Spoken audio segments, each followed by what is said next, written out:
এত সুন্দর হাসি কিছুদিন আগেও আমি দিতে পারিনি, কিন্তু এখন দিতে পারছি। সবকিছু আপনাদের ভালোবাসায় এবং আপনাদের দোয়ায়। আমি ভাবতেই পারিনি আমি এত তাড়াতাড়ি সেরে উঠবো আর ঘরের কাজকর্মগুলো করে আপনাদের জন্য এত সুন্দর ভিডিও উপস্থিত করতে পারবো। তবে টুকটুক করে আমি ঘরের সবকিছু কাজ এখন করতে পারি আরও অনেক কিছু। তবে না, আমি একটু ঝুঁকে কাজ করতে পারছি না, আরও ওজন জিনিস তুলতে পারছি না। সামান্য এক জগ পানি তো অবশ্যই তুলতে পারি। কিছুটা সুস্থ হয়েছি, অনেকটা সুস্থ হয়নি। বাকিটুকু রেখেই গেছে। তবে বাচ্চার বাবা বলছে আমাকে নাকি আরও ডাক্তার দেখাবে, আল্ট্রাসোনোগ্রাম করাবে, এক্স-রে করাবে। আর যাই হোক, আমার তো আর আল্ট্রাসোনোগ্রাম করার তো প্রয়োজন নেই। এক্স-রে হয়তোবা করা লাগতে পারে। দেখবে কিছু হয়েছে কিনা কোমরে। যাই হোক, আমাকে তো এতটুকু কেয়ার করে, এতটা ভালোবাসে, এর জন্য আমি সৃষ্টিকর্তাকে অনেক অনেক ধন্যবাদ দেই। আমার ভিডিও রেগুলার দেখেন তারা হয়তো বুঝতে পারবেন এই পেয়ারাটা আমি কিছুদিন আগে কিনেছিলাম, যখন আমি সুস্থ ছিলাম তখন। রেখে দেওয়াতে এতটাই হলুদ হয়ে গেছে, পেকে একবারে টয়টুম্বুর। তবে কিছুটা মনে হচ্ছে কিছু যদি পোকা থাকে ভিতরে তাহলে তো খাওয়াই যাবে না। ভেবেছিলাম আমি এটা আমার টুকটুকিকে খাওয়াবো, কিন্তু মনে মনে কেমন জানি হচ্ছে, মনে হচ্ছে ভিতরে পোকা থাকতে পারে। এতটাই চেক করছিলাম যে ভিতরে কিছু যদি থাকে। একটু টেস্টও করে দেখলাম, অনেকটাই মিষ্টি, কিন্তু মনে হচ্ছে ভিতরে ছোট ছোট পোকা থাকতে পারে, যে আমি খালি চোখে দেখতে পাচ্ছি না। কতটা নিরাপদ হবে আমার টুকটুকিকে দেওয়া সেটাই ভাবছি। এতটা ভাবাভাবির কি কাজ? এখন আরও তো পেয়ারা বাজারে পাওয়া যাবে, কিন্তু এইটা হচ্ছে একবারে অর্গানিক পেয়ারা, কোনো সার বীজ দেওয়া নেই। অর্গানিক বলেই কিনেছিলাম ১ কেজি। ১ কেজির কিছুটা ৩-৪টা তো থেকেই গেছে, আর বাকিটা আমার টুকটুকিরা খেয়েছে, আমিও খেয়েছি। পেয়ারাটা না অনেকটাই মিষ্টি ছিল, কিন্তু নিজের লোভ সামলিয়ে ভাবলাম এটা আমি ফেলে দেই, খাবো না, ওদেরকেও খেতে দেব না। মনের ভিতর খুঁতখুঁটানি থাকলে না সেই জিনিসটাতে হাত দেওয়াটাই উচিত নয়। আমি যেটা মনে করি তাই বাধ্য হয়ে ফেলেই দিয়েছি। বড়ের সিজন এখন আর নেই, কিন্তু আমার সংগ্রহে আছে এই পাকা পাকা আর কাঁচা বড়ই। নিয়ে আসছিল আমার বাচ্চার বাবা, খুব মজা, এতটাই টেস্টি আর মিষ্টি না।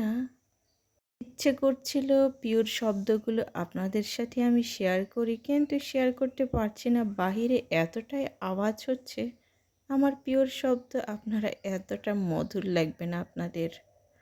তাই বাধ্য হয়ে আমি কি করলাম, মিউট করে দিলাম আসলে আসল পিওর শব্দগুলো। কাঁচাগুলোই খেতে খুব মিষ্টি লাগছিল, আর রসের টইটুম্বুর একেবারে।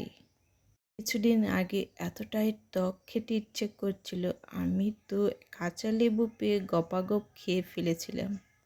আর আজকে টক মিষ্টি বড়ই পেয়ে আমি একেবারে বসে পড়লাম, কয়েকটা তো খাবই আমি।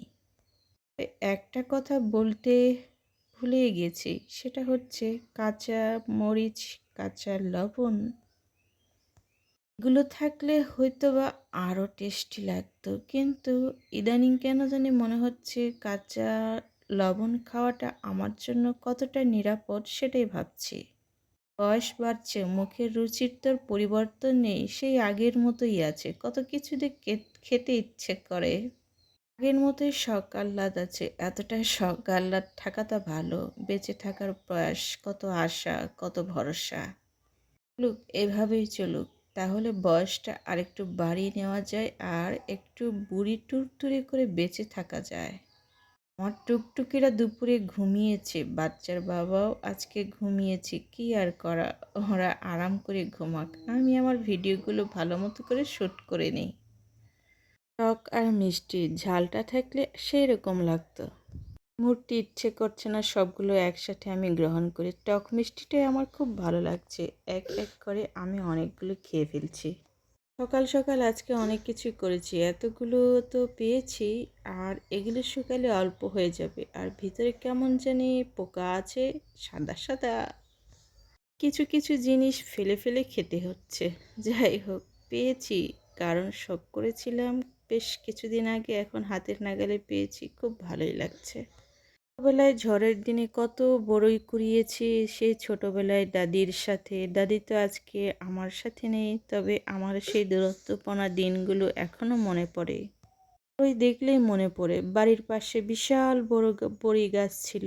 আর যেদিন ঝড় হতো সেদিন দাদি আমাকে জানালা দিয়ে হেরিকেন নিয়ে ডাকতে আসতো, দাদি ওঠো ওঠো, আজকে অনেকগুলো বড়ই পড়েছে, আমরা দুজনেই ঘোরাবো। আমি চটজলদি ঘুম থেকে উঠে ওর সাথে তড়িঘড়ি করে চলে আসতাম। আর অনেকগুলো কাঠায় কাঠায়, তার মানে বলে করে, বাঁশের বলে 4-5 বোল বড়ই কুড়িয়ে নিতাম। কি যে আনন্দ লাগতো! বড়ই গাছের নিচে এতটা বড়ই থাকতো, মনে হয় কেউ বিছিয়ে দিয়েছে ঠিক চালের মতো করে, তার মানে ধানের মতো করে। তো এত বড়ই থাকতো, মনে হয় কেউ নিয়ে এসে গাছ থেকে পেড়ে একবারে বিছিয়ে দিয়েছে। কত আনন্দ লাগতো! সেই দিনগুলোর কথা এখনো মনে আছে। এক করে 5টা বড়ই খেয়ে ফেলেছি গল্প করতে করতে। মনের ভিতর নেই সেই ছোটবেলার, সেই শৈশবকালের এত মিষ্টি মধুর দিনগুলো এতটাই মাঝে মধ্যে উকি দেয়, আপনাদের সাথে আমার শেয়ার করতে খুবই ভালো লাগে। দিন আগে খেয়াল করেছিলাম আমার শখের গাছগুলোর নিচে কিছু নতুন গাছ উঠেছে। নতুন গাছগুলোর নিচে অবশ্যই আমাকে কিছুটা মাটি দেওয়া উচিত ছিল, কিন্তু আমি দিচ্ছি না। আমাকে দিতেই হবে। রোজকে কয়েকবার বলেছিল মা আমি দিচ্ছি তো। দেখেছি অনেকটাই ফাঁকা ফাঁকা, আর কেমন জানি কয়েকটা ঘাসের মতো করে পাতাটা কেমন জানি শুকিয়ে যাচ্ছে। খেতে বড়ই খেতে খেতে আমার চোখ পড়লো সেইটা, যে আমি এটা অযত্নে রেখে দিয়েছি, কিন্তু এতটা সুন্দর করে উঠেছে এই কোনায়। আমি এটাকে আরও যত্ন করে বড় করে তুলব। বড় করে তুলে নিশ্চয়ই আমার চাল কুমড়োর ফল খাওয়া যাবে। এক এক করে 2টো গাছ উঠেছে। দুটো গাছে যদি যদি আমি অনেকটা যত্ন করি না, অনেক অনেক ফল খেতে পারবো এখান থেকে। কারণ এখানে অনেক রৌদ্র ওঠে। চাল কুমড়ো সাধারণত যেখানে রৌদ্র পায় সেখানে ভালো ফলন দেয়। তো যেটা যেটা আমি শেয়ার করলাম সেটা অবশ্যই আমাকে করতে হবে। আর আজকে ভাবছি কিছুটা মাটি আর সার নিয়ে আসবো এখানে। একেবারে নিচে হওয়ার কারণে একটা পাতা একবারে শুকিয়ে গেছে। ভাবছি এটা কি ছায়ায় থাকার কারণে। জায়গায় খুব একটা ছায়া নেই, অনেকটাই রৌদ্র ওঠে সকাল থেকে একেবারে বিকেল অবধি। যাই হোক, যেটাই বলি না কেন আজকে অবশ্যই আমি এর গোড়ায় কিছু হলেও মাটি দিব আর জায়গাটা একটু পরিষ্কার করে দিব। এই জায়গাতে কিছুটা ডিমার শাকও হয়েছে, অনেক দিন পর ডিমার শাকটাও খাবো। ডিমার শাক কতদিন যে হয় খাই না। আমার ডিমার শাক খুব ভালো লাগে।